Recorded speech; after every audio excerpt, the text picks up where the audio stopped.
Good morning, America. For our viewers in the West, overnight, the father of the Georgia teen charged with killing his classmates arrested.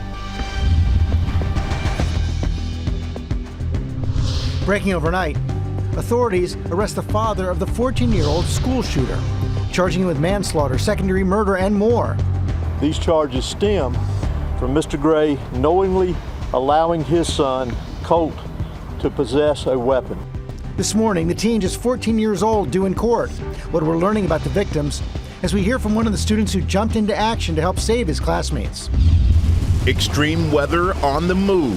A significant flash flood threat across several states and scorching temperatures out west.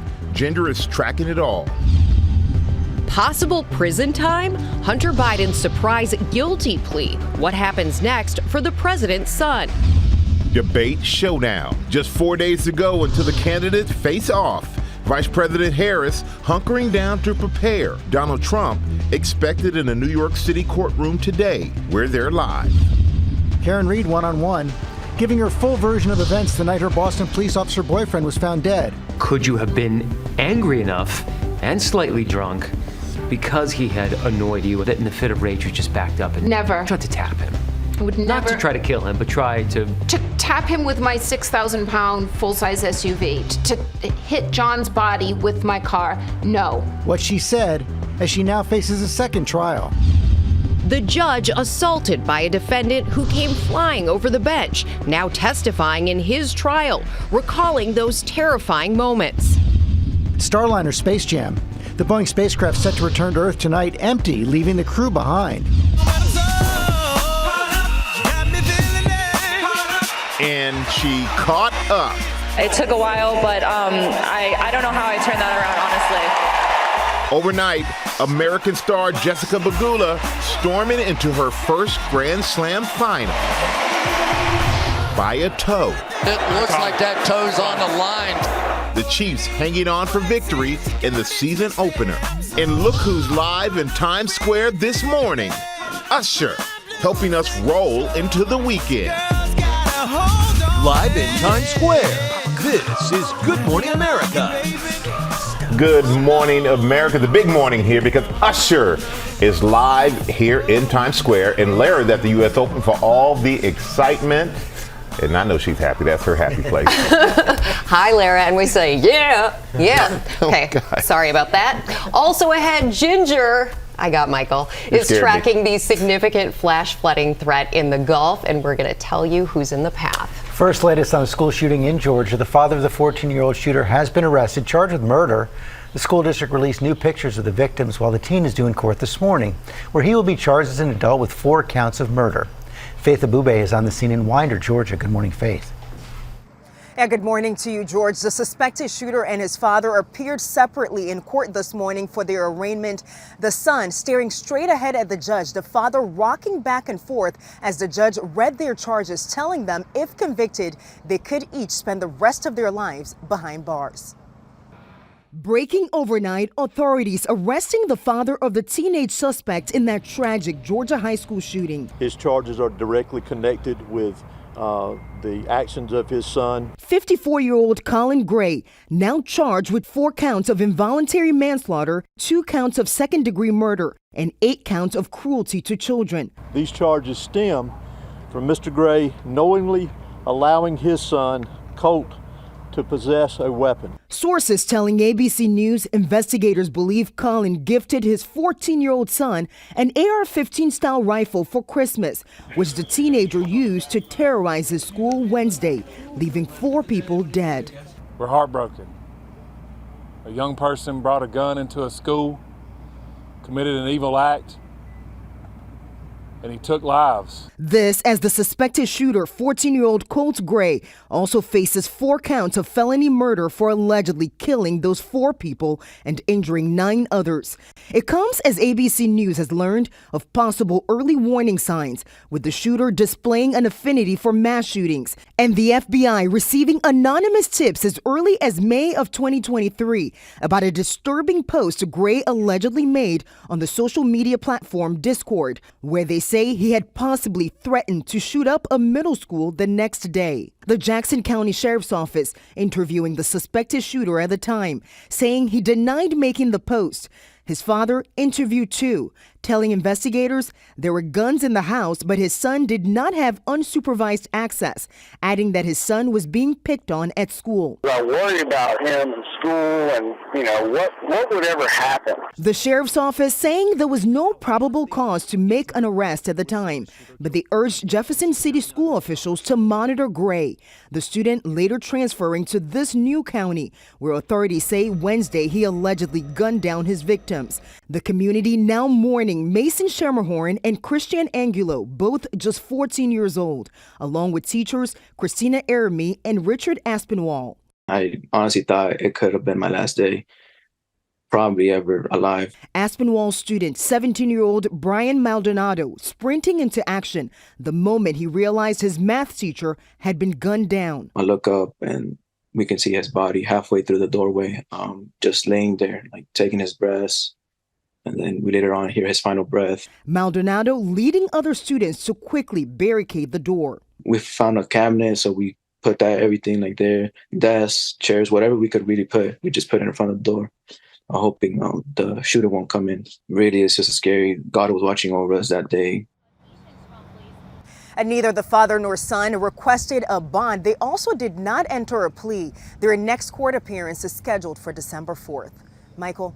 And it looked like they're making the parents accountable as well, Faith. Thank you so much for that. And we're going to turn now to the flash flooding threat along the Gulf Coast. Ginger has the track and timing of the storm as well as the heat wave in the west. Good morning, Ginger. Good morning. So the timing is slow. That's what it is. It's a stationary front that drops some 4 to 6 inches of rain really quickly from Slidell back to Baton Rouge, Louisiana. So you did have flash flooding, but this was only day one. Today, a low pressure system that was off the coast is now going to get closer. And so you're going to pump up the volume on all those storms, and the same area, including New Orleans, is going to be in that significant flash flood risk.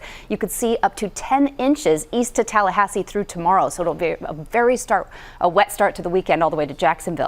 Wanted to mention the heat. 116 yesterday in Phoenix, Arizona, which is the hottest, latest on record. We just keep breaking these. Ties the hottest September temperature on record. They now have been above 110 56 times, which breaks a record for the year. It's not just Phoenix, up to Portland, Oregon, where it was 102. And remember, we had 2,325 heat deaths just last year. We already are on track to be very high in the heat deaths again. A third of those, by the way, came from the state of Arizona. And you can see, George, the excessive heat warnings go all the way to 100 there in Los Angeles and up into the Seattle.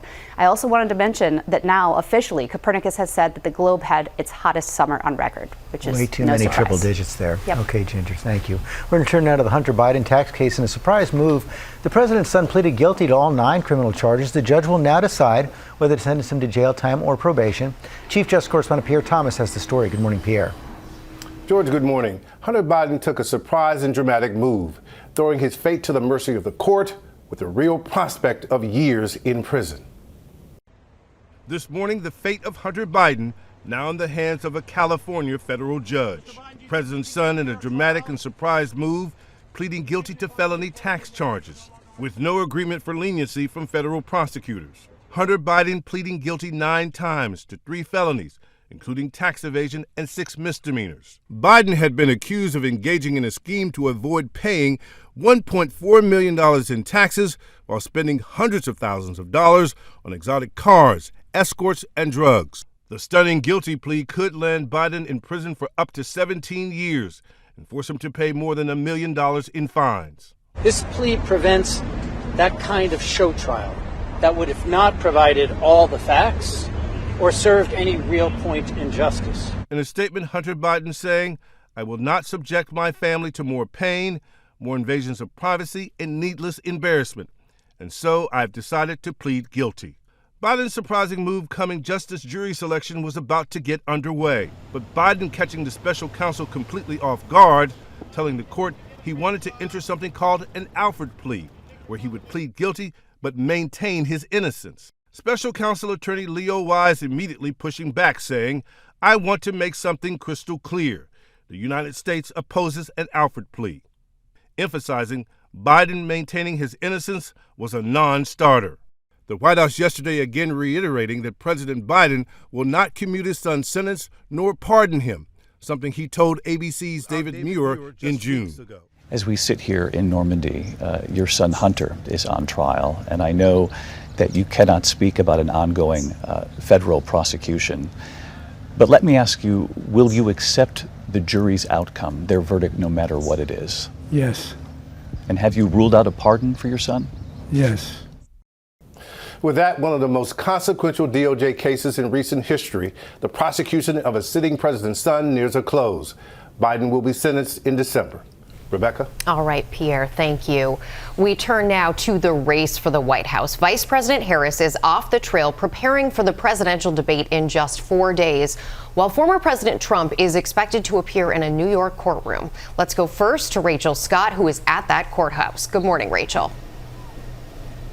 Hey, Rebecca, good morning to you. And yeah, this is quite the split screen as Vice President Kamala Harris hunkers down in Pennsylvania. Former President Donald Trump expected to be in a New York courtroom today attending the oral arguments in his appeal of the case involving writer E. Jean Carroll. Now, the former president has continued to deny any wrongdoing, and his appearance today is completely voluntary. Of course, it comes just 4 days out from the debate against Harris. And the former president has never really been a fan of any traditional debate prep, but he has been sitting down with advisors going over policy. The campaign brought in former Congresswoman Tulsi Gabbard. She's a former rival of Vice President Kamala Harris. She challenged her on the debate stage back in 2019. She's been helping with the debate prep. But top of mind for Trump has been his legal troubles, and he's been railing against them on social media. Of course, it was here in New York where the former president was found guilty on 34 counts of falsifying business records. And later today, a judge is expected to decide whether the former president will in fact be sentenced on September 18th.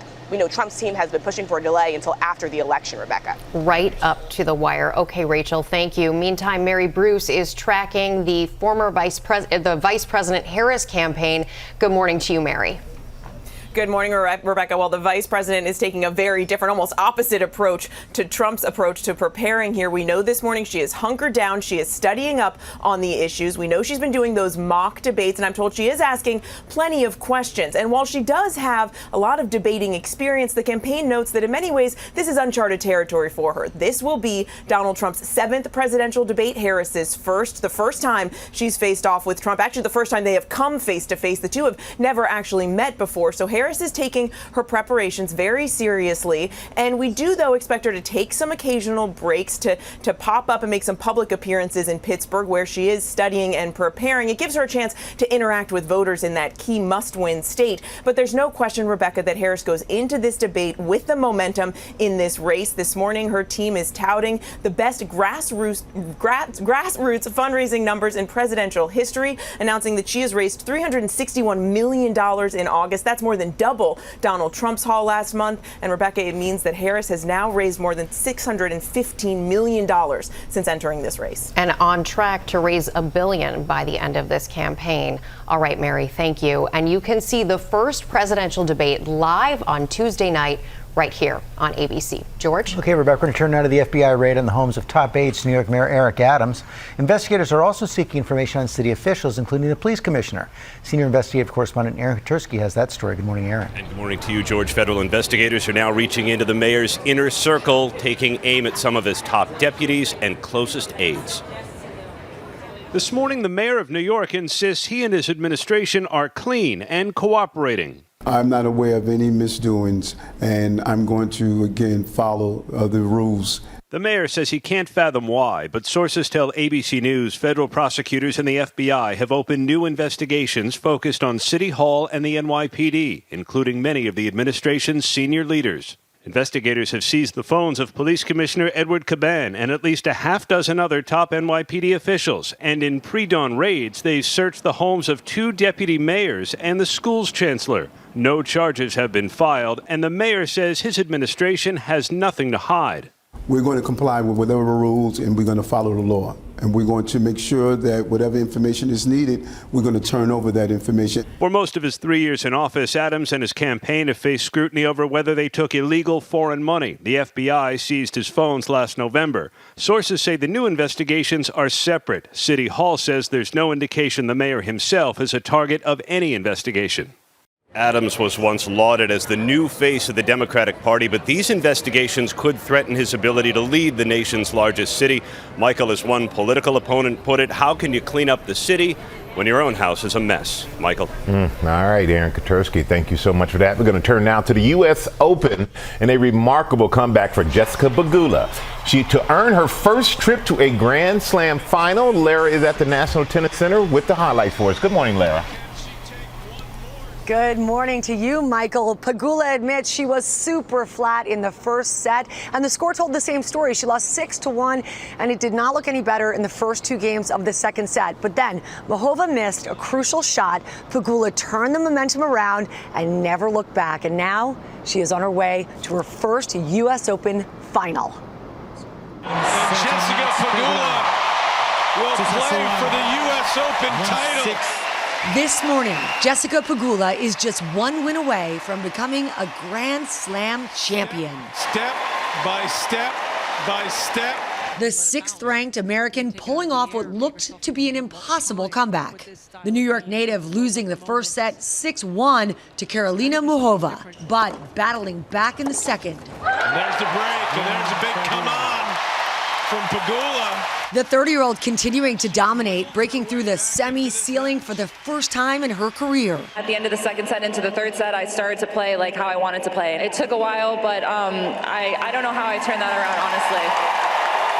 honestly. Pegula will now take on world number 2 Aryna Sabalenka, who prevented an All-American women's final by dominating Emma Navarro in straight sets. I'm really happy to get through these difficult semifinals. And I really hope I'm going to do a little bit better than I did last year.